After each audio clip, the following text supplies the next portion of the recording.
Greetings all on this Monday, the day of the moon. I'm going to talk about this Chinese plant called Meng. In English it's known as Buddlea. The botanical name is Buddlea Davidii, and I'll talk a little bit about that. It's also called butterfly bush plant because it's a pollinator. It's also called orange eye. You can see it's got orange eyes, and the flowers are hermaphrodites or bisexual or perfect flowers. They have so-called male assignment and so-called female assignment. Yeah, it's time we kind of degender plants really and human-centric, centricized plants. So here we have quite a big purpley Buddlea bush, but it also comes in other colours, and here's a really light coloured one. It's so beautiful, and it's full of pollinators at the moment, all buzzing around, and the genus was named after an English botanist called Adam Buddle, and that's where Buddlea comes from. And the second epithet is Davidii, who's named after a French missionary, Father Armand David, who described the plant in Aichang in China. So the plant has two white men's names, but it's a Chinese herb. So it first was carried to this country in the 1890s and was, quite a rare exotic plant, so-called exotic, but it became prolific after growing on bomb sites after fire in World War II. So I guess that to germinate it, it must need some kind of heat or stress process to germinate it. It has peppery roots, and it contains chemicals called Buddleoglucosides. One of them is linorin and acacia.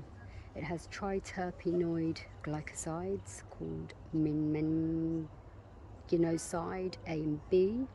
It has chemicals called iridoid glycosides like orcubin, and orcubin is very, very bitter and has been associated with improved digestion and balancing glycemic levels.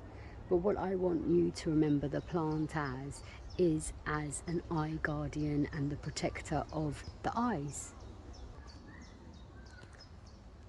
So Meng is the guardian of the eyes, and it protects eyes that are bloodshot, that are dry, that are blurry, that are seeping, that are infected, weeping eyes. In many autoimmune conditions, the eye is infected. Conditions like Behçet's disease, which causes inflammation in the blood vessels throughout the body and really affects the eyes. This herb is amazing. In ankylosing spondylitis, there's an associated dry condition and something called uveitis, and the tea of this herb is used. In Sjögren's syndrome and lupus, the eyes can be affected.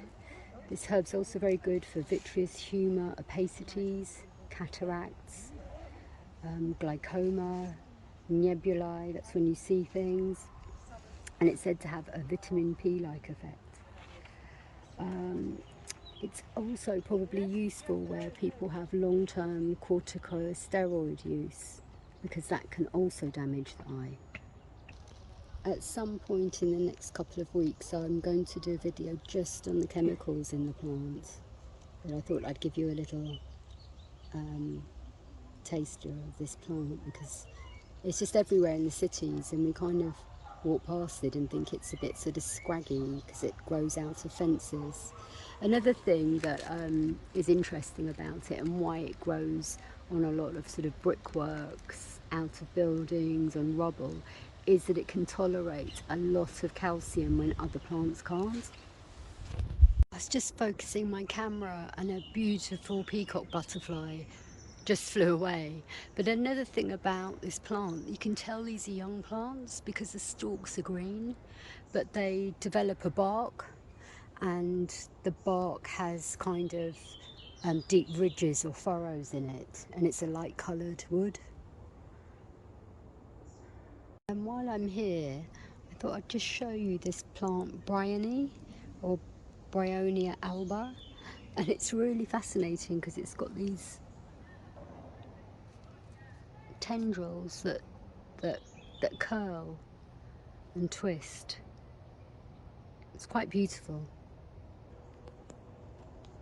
and it's kind of living, you know, in unison with the Buddlea. I don't know if you can see, but it's growing along. It's using the Buddlea stalk as its strength, and it's bound all around it. I've never ever noticed that before.